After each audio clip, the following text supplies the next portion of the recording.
guys, how's it going?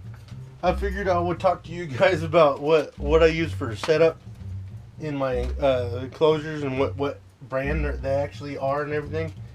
I'm going to show you the lighting that I use, and then show you how I use it and why I use it, and then I'm going to tell you about these tanks. Almost everything I own besides the big 4-foot enclosures is Penn Plax brand enclosures. These particular enclosures, these big guys, are model number REPT4, which is rep for penplax.com. These are the natural wood glass habitats. The little guys are, I think, a rep 2. These are the, I think these are called Reptology. The REPT, I think, stands for Reptology. That's the model number 4. I think these are model number 2. But this is a 36 inches wide by 18 inches deep by 20 inches tall, I believe, is what the dimensions on these are. The way I actually have them set up, guys, is there's a tank on the very bottom here. I'll show you. There's a tank on the bottom here. Then there's this is a 2x4. And I actually built these 2x4s, and it's a 2x4 and then another 2x4 cut for length that way for the depth, another 2x4 on the back. And then if you look down here, it is open, and I have this light fixture right here. And what it is the 2x4, the 4 inches along with the drop from the screen cage allows, these are Zilla light fixtures. They're a Zilla Hal/Flow combo fixture, and it takes a GU10 bulb in it, and well, you can put a regular light bulb in there. But what I use is I use these 100-watt noonday sun bulbs because I think the light is pretty. And you can buy these Zilla brand halogen bulbs, the day blue light bulbs. These guys right here are this particular one. I normally buy just the GU10 or GU10 bulbs, the 50 watters at the hardware store, the white bulbs. They say day blue light. You can tell it's iridescent looking. That's called a dichloric filter. And if I'm correct, I think the filter only allows that spectrum to go through it. I think that's how it works. And if you had a film that just have like a red bulb that's painted red, all it does is tint all the light that goes through. But I think this only allows that color of light to go through. But the way I have these set up is this 2x4, actually 2x4s aren't really 2x4. They're 1.5 by 3.5 inches. That's just how it is whenever you buy a 2x4. Well, that 3.5 inches plus the drop for the screen on these allows me to stick this fixture in here. It goes in there this way. It gives the hot spot on the front, over here on the front of the cage. And the way these work, guys, is these GU10 bulbs go in here a certain way and they twist and lock. And then this is just a regular bulb. But I'll show you what the light looks like. That's the halogen bulb right there. And that's the New Day sun bulb. The way I have these stuck in here is they go, it's kind of a tight fit now that all the cages are up, but they go in here and I can usually lean them in. They slide up in here, and I'll show you a demonstration because I gotta change out these bulbs. So I figured what a good time to show y'all how I set up my enclosures. As you can see down here, there's the light fixture right there, and this one's the halogen bulbs out on it too. But it allows me to stick my hand in here. I can push these all the way back against that wood, and then I could actually reach in here and turn the light on and off depending on if it's too hot in their enclosure. But what it actually does is, you can see there's a gap where I can stick my fingers up here.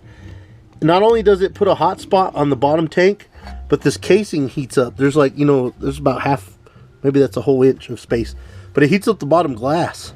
So it's like them getting having a heat pad.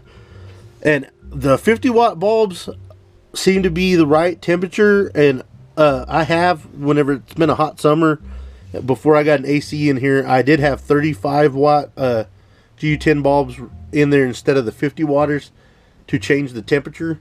But it stays a cool on their hot spot. I believe it's 88 on the tank from the top, and I believe it's 89 or 90 on the bottom of the enclosure. So after the substrate, it's like a perfect, gives them a perfect spot of a hot spot of like, you know, 88 degrees.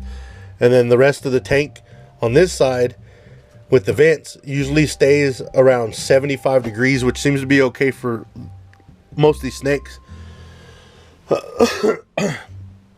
And I actually made these stands just out of, like I'm saying, out of 2x4s, and it works out perfect.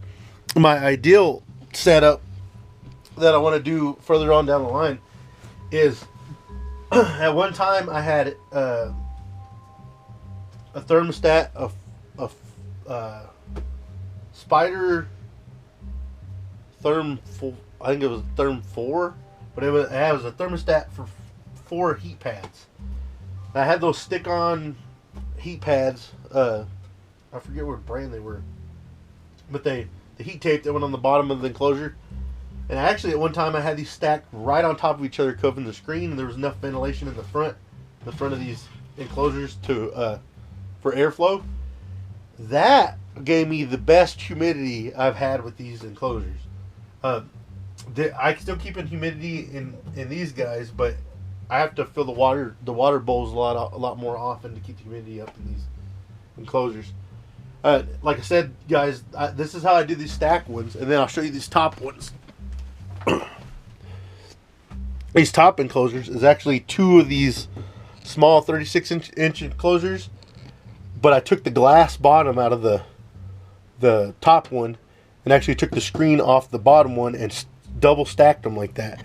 And it just makes for a taller, to, you know, double tall enclosure. So all the snakes that are arboreal or semi-arboreal, which there's my carpet python, he likes to hang out in the tree. And then the red tail over here, she likes to hang out in the tree. So that's what I did. I double stacked these. I still need to get background for the bottom part of Izzy's. That's actually just Reflectex down there to keep in the heat and stuff.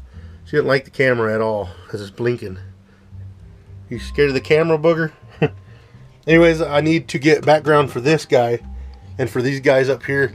These enclosures right here are Tetrafauna. They're Tetrafauna Viquariums. That's what they are, Tetrafauna Viquarium. This guy right here, these are set up to show you guys.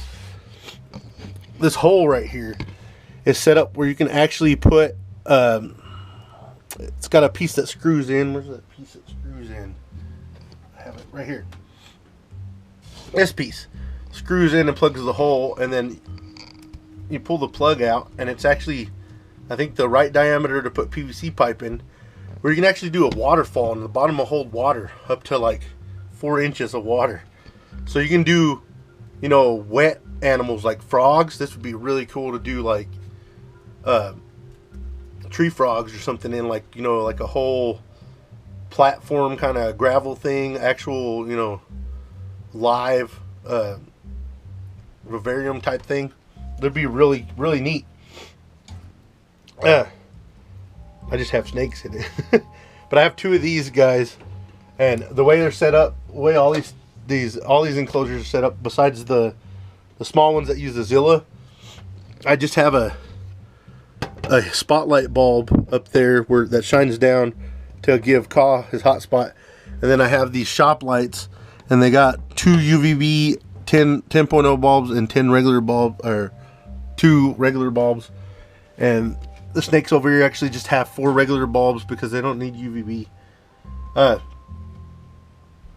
And these guys, they actually get the heat source, the same kind of thing. This used to be a lizard enclosure, so I had a hot hotspot bulb right here shining down. And now it isn't. It has snakes in it. But what it does, same thing, guys. When I stack these tanks, that heats up under there, and it makes a hot spot. You can see there's Booksy. Makes a hot spot under here, right here where they're laying under the log. And works the same way. Of course, their hot spot is a little bit hotter. So I think it's like 92. But then there's a cool side over there, and these hold humidity really well. I was gonna explain to y'all too about the bulbs. Why I put the Power Sun bulbs for my lizards. Try to put them where they're real close. As you can see, when you put a Power Sun bulb in here, the bulb sets about right here. That gives about 8 inches to where their basking spot is. The way like the Power Sun bulbs are designed is 8 to 12 inches is as far as you want it. Your lizard's basking spot needs to be that close. Not for the heat, but for the UVB. Once you put it on top of a screen, you lose, depending on what kind of screen it is, like 30 to 40% of the UVB output. And after about 8 inches, you know, you start losing more. So I try to keep the lizards, whenever I keep the lizards, part of the reason why the lizards are so bright in color is because of that. As you can see down here, Mr. Jack's light bulb down here. There's his bulb. Here's his basking spot. That's actually about 10 inches, about 8 to 10 inches away. And that's where he basks at. And there's Jack right there. And that's part of the reason why he's so feisty and stuff, is because what are you doing? You see the purple on him? That's part of the reason why he's so feisty and stuff, is because his UVB is correct, and it makes for an active lizard. And as you can see, he's puffing up his beard, but it's not turning black. I had somebody ask me about that, about his beard turning black. When they're in captivity for a long time, their beards don't seem to turn black anymore. I mean, I've had a few bearded dragons, and the ones I've had, their beards just quit turning black, and they still that real bright color, and he's got purple on them. Anyways, guys, that's the way I got set up the lizard tanks. And as you can see, this is the same thing. I have this Reptiles natural wood glass habitat. There's the serial number and stuff. It says made in China, www.pennplax.com. They do them through Hopodge,